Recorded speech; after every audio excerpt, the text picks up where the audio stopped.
पारस जैन जी करनाल से। राधे राधे महाराज जी, आपके चरणों में कोटि कोटि प्रणाम। गुरुजी, मन के विचारों में दूसरों की तरक्की देखकर ईर्ष्या होना, छोटी छोटी बातों आप पर क्रोध तरक्की आना। किसे समझते हैं? किसका प्रश्न है? हाँ बच्चा हो, ठीक है। आप तरक्की किसको समझते हैं? आप बोलेंगे तब तो हम समझ पाएंगे ना कि आप तरक्की का मतलब क्या लिए हुए हैं। जैसे दूसरे सुखी हो जाते हैं बच्चा, हाँ अब हम पूछते हैं, दूसरा सुख तुम किसे मानते हो? देखो, हम तुम्हारे प्रश्न करके वहां पहुंचाना चाहते हैं जिसे वास्तविक तरक्की कहते हैं, जिसे वास्तविक सुख कहते हैं। तुम बच्चा सुख किसको मानते हो? जिसमें आनंद हो। फिर हम पूछ रहे हैं तुम आनंद किसमें मानते हो? हम किसी मानते हैं ना, बढ़िया ब्याह हो जाए, हमारे संपत्ति हो जाए, गाड़ी हो जाए, अच्छी नौकरी हो जाए, समाज में प्रतिष्ठा हो जाए, ऐसा मानते हैं ना? यही तो मानना है ना। हाँ बच्चा, ये लौकिक सुख जो है, मायाकृत जो सुख है, वो पुण्य के प्रताप से मिलता है। अगर आपने पूर्व पुण्य किए हैं, तपस्या है आपकी, तो आपको यहाँ सब सुविधाएं मिलती चली जाएंगी, वैसी बुद्धि प्रवीण होती चली जाएगी, पढ़ाई लिखाई में वैसी अनुकूलता मिलती चली जाएगी।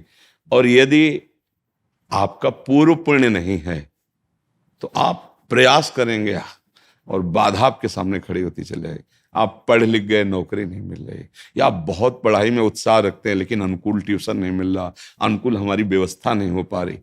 लौकिक उन्नति में हमारे पुण्य होते हैं, लौकिक अवनति में देखो, जैसे अज्ञानी जन ना माने, लेकिन आप देखो, कोई भी आदमी, कोई भी व्यक्ति जो विवेक बुद्धिमान है, क्या कसर उठा रखता है क्या कि मुझे सुख मिले और कभी दुख ना मिले? कोई कसर? आप बोलो, सब चाह रहे हो ना, तो है ना कोई जो मुझे जबरदस्ती दुख देता है? वो मेरा कर्म है, वो मेरा कर्म है। बस यही अध्यात्म समझाता है कि आप आए हुए दुख सुख को धैर्यपूर्वक बुद्धिमानी से बचकर निकल जाओ।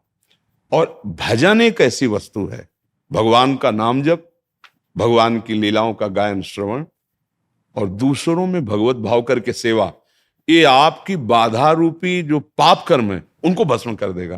अब ये बात अपने को पता नहीं, और ये बात उसको भी पता नहीं जिसको ये सामग्री मिली हुई, सुंदर स्त्री या सुंदर पति या गाड़ी, रुपया, पैसा, जो आप सोच रहे हैं, जिसको देखकर आप ललचा रहे हैं, वो उसके पास वस्तुएं हैं, पर वो भी अशांत है, उसके अंदर भी कामना है, वो भी तृष्णा से युक्त है, भय से युक्त है, और वो मृत्यु से भी भयभीत है।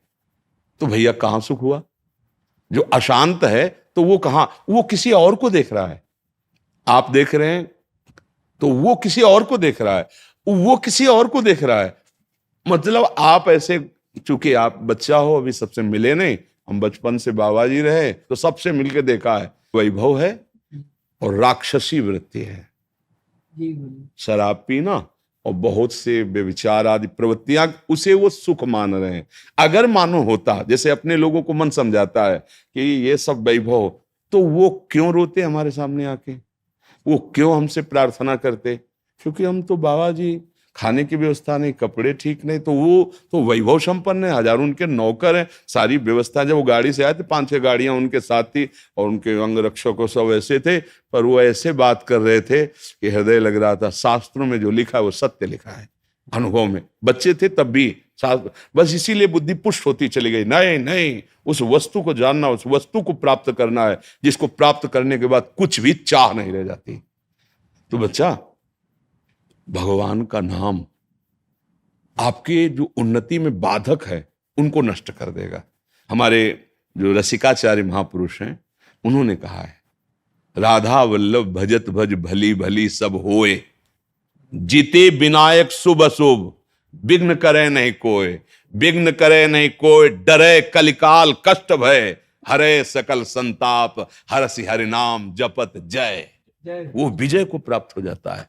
कोई भी विघ्न, देखो हम डरते हैं कि जैसे बताया गया कि कोई ग्रह तुम्हारे खिलाफ, अगर वो अनुकूल हो जाए तो तुम्हारी उन्नति हो जाए, तुम्हारी उन्नति में अमुक ग्रह बाधक, ऐसा है, ऐसा कोई झूठा नहीं है।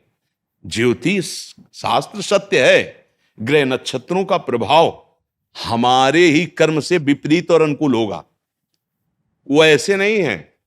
देखो, जितने भी ग्रह नक्षत्र हैं, जितने भी लोकपाल हैं, जितने भी काम क्रोध लोभ मोह मद मत्सर आदि हैं, ये भगवान का विभाग है, शासन विभाग।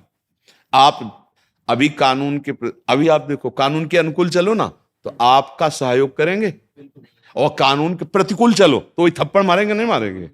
तो जितने भी शनिचर ग्रह शुक्र जो भी है, जिते विनायक शुभ अशुभ, अब आप भगवान की शरण में होकर नाम जप करते हो, धर्म से चलते हो, तो वो सब उल्टा जगह में बैठे हो, सब उल्टा ग्रह में बैठे हो, फिर भी कुछ नहीं बिगड़ सकता। हाँ, गोस्वामी जी ने कहा है तुलसीदास, जान की नाथ सहाय करें तब कौन बिगाड़ सके नरते हो। हमारे यहाँ हरिवंश महाप्रभु ने कहा, द्वादश चंद्र कृतस्थल मंगल पूरा पद है, और आखिरी पंक्ति में कहा है, जो पे कृष्ण चरण मन अर्पित तो करी है का नवग्रह रंक। ए बेचारे क्या करेंगे, जब बड़े का आश्रय ले लिया जाता है ना, तो हर जगह से ऐसे होता है, ले होता है। हाँ, अपने आप जीते विनायक शुभ अशुभ, विघ्न करे नहीं कोई, आपकी उन्नति आपके सतमार्ग पर। यह बात समझ कम आती है। अच्छा, आज जो पाप करते सुखी है, तो पूर्व का पुण्य हमारा संयोग कर रहा है, वो स्थायी तो है नहीं। जब खत्म होगा ना पुण्य, तो ये जो नवीन कर्म है और पीछे भी स्टॉक जो हमारा पाप का है, वो दोनों का जहां मिलान हुआ नष्ट हो जाएगा, चौपट हो जाएगा। बोले क्या? बोले गाड़ी में चल रहे थे, वो जरा सा एक्सीडेंट हुआ, आग लगी, और उसी के अंदर मैं गाड़ी सहित। अब आप विचार करो, नष्ट हो गया ना सब कमाई, सब वैभव, सब। जब जीवन ही न, पाप कर्म कभी किसी को बख्शता नहीं है, अधर्म। तो बच्चा, माता पिता की आज्ञा में रहो, जितना बने राधा राधा जपो, और मन लगा के पढ़ो। अगर आप ब्रह्मचर्य रहोगे, तो ब्रह्मचर्य में इतनी सामर्थ्य है कि एक बार जो सुन लिया गया वो जीवन भर याद रहा है। अब तो इतनी औषधियां, इतना सब शरीर पीड़ा में है, एक बार बोला बस, कभी भी जीवन में सुन लेना, स्मृति जागृत हो जाती है। हम जो बार बार पढ़ते हैं याद नहीं होता ना, उसका कारण ब्रह्मचर्य कीनता है। देखो अभी नई अवस्था है, हम तुम्हें नियम बताते हैं। सुबह सूर्य उदय के पहले उठो, जल पियो, पानी रख लो, अनुकूल करो उसे गर्म, इतना कि आराम से वज्रासन में बैठना जानते हो? इसके द्वारा बहुत से विद्यार्थियों को लाभ मिलेगा अगर आप इस बात को सुने। वज्रासन जानते हो? नहीं जानते? घुटनों के बल बैठना वज्रासन कहा जाता है। घुटनों के बल जैसे ना बैठते, दोनों पैर घुटनों को बल, उसमें बैठकर धीरे धीरे राधा राधा नाम जप करते हुए 10 मिनट में जल पियो, आराम आराम। फिर टहलो, शौच स्नान करो, फिर इसके बाद 30 मिनट व्यायाम करो। ये सब सूर्योदय के पहले हो जाना चाहिए। कुछ दंड बैठक, कुछ उछल कूद, आसन, प्राणायाम, व्यायाम, और सात्विक भोजन, सतोगुणी भोजन। ये जो आजकल चला है ना बाजार का पिज्जा बर्गर, ये सब बच्चा, सब ये चीजें अपने लीवर को खराब करने वाली हैं। बहुत आधुनिकता फैल रही ना, ये नहीं, ऐसा नहीं। सात्विक भोजन जहां तक हो सके सात्विक भोजन पाओ। कभी ऐसे बच्चों का संग मत करो जो धर्म विरुद्ध आचरण सिखाते हैं, आचरण विहीन, वो समझ रहे हो ना, जैसे गंदी बातें, गंदे दृश्य, जो गलत तरफ ले जाए। हाँ, ऐसे बच्चों का संग न करो। और आजकल वैसे ऐसे मित्र मिलते ही नहीं। हाँ बच्चा, तुम्हारी बात सही। तो देखो मिलते तो है ही, हमारा तुम्हारा मिलन हुआ तो मित्र तो है ही है ना, शत्रु तो नहीं है ना। तो अगर खोजोगे तो जिल खोजा तिल पाया, है नहीं? तो सही सलाह मिल रही। तो अब ये भी नहीं कह सकते कि अच्छे मित्र नहीं मिलते, पर अच्छे मित्र बड़े भाग्य से मिलते हैं, और वो बड़े भाग भगवान की कृपा से होती है, और वो कृपा आपके ऊपर है। अब स्नान किया, स्नान के बाद व्यायाम किया, फिर कुछ मिनट बैठ करके, पहले तो था कि भाई संध्या गायत्री जैसा, तो अपने धर्मानुकूल। अब वो अगर मान लो बुद्धि नहीं काम करे, तो राधा राधा राधा राधा राधा, थोड़ी देर प्रभु। माता पिता के माथा रख के प्रणाम करो, ऐसे नहीं। प्रातः काल उठ के रघुनाथा, मात पिता गुरु नाम। और भगवान को घर में सबके कुछ न कुछ भगवान के स्वरूप होते हैं, प्रणाम किया। और फिर विद्या को समझो कि आप बहुत बड़ी तपस्या कर रहे हैं। एकांत में बैठकर जो आपका स्वाध्याय है पूरी तन्मयता से करो।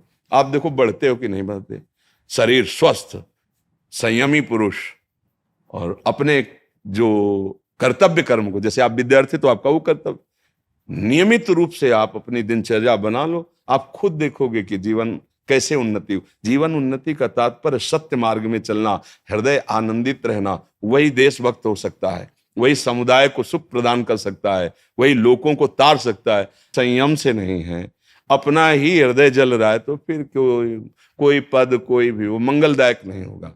इसलिए बच्चा उस उन्नति को मत देखो, इस उन्नति को देखो, धर्म पूर्वक चलो। और बिल्कुल हमारी प्रार्थना मान लेना, जब तक पाणी ग्रहण संस्कार ब्याह ना हो तब तक ब्रह्मचर्य पर दृष्टि रखना। और जब ब्याह हो जाए तो भगवान जैसे गृहस्थी के नियम बताए, फिर आप देख लेना, गृहस्थी में भी रहते हुए आप तेजस्वी रहेंगे, आप बलवान रहेंगे, आप एक विवेकवान रहेंगे, आप समुदाय को ऐसे संग बना लेंगे जिससे सबका मंगल हो। हम आचरण विहीन बच्चे होते जा रहे हैं, धर्म विहीन होते जा रहे हैं, माता पिता गुरुजनों का अपमान करते जा रहे हैं, छोटे छोटे बच्चे गंदे नशे कर रहे हैं। अरे अभी तुम्हारा नवीन शरीर है, वो उत्थान को हो रहा है, तुम उसको पतन को ले जा रहे हो। गंदी बातें, गंदे नशे, मतलब स्कूल जा रहे हैं विद्याध्ययन के लिए, विद्या का फल है विनम्रता, वो है ही नहीं। विद्या का फल है दुर्व्यसनों से बचना, और दुर्व्यसन बढ़ा रहे हैं। तो ऐसे बच्चों से, ऐसी आदतों से बचो, भगवान का नाम लो, उनके आश्रित रहो, फिर जो उन्नति होगी चिंता मत करो। अविनाशी के बच्चा हो, अगर उन्नति चाहे तो ऐसी उन्नति होगी कि भगवान के परम पद से बढ़कर परमेष्ठी पद भी ब्रह्मा का नहीं है, वो भक्तों को प्राप्त होता है। सबसे बड़ी उन्नति, ब्रह्मा भी नमस्कार करते भगवान के पद को, परम पद को। ध्रुव जी 5 वर्ष के बालक थे, एक चपत लगा दी विमाता ने और कहा अगर पिता की गोद में बैठना है तो मेरे गर्भ से प्रकट हो। और वो सुनीति के गर्भ से प्रकट हुए थे, और जिसने कहा था उसका नाम सुरुचि। रुचि के विरुद्ध हुआ कि हमारे पति के गोद में कैसे बैठ सकता है उनसे पैदा। वो माता से जाके बोले माँ ऐसा ऐसा विमाता ने किया। बोले वो ठीक कह रहे हैं महाराज, तो मुझे अब पत्नी की अदासी भी मानने के लिए, तो तुम जाओ और भगवान नारायण का, भगवान श्री हरि का भजन करो और जो चाहते हो उनसे मांगो, वो तुम्हें।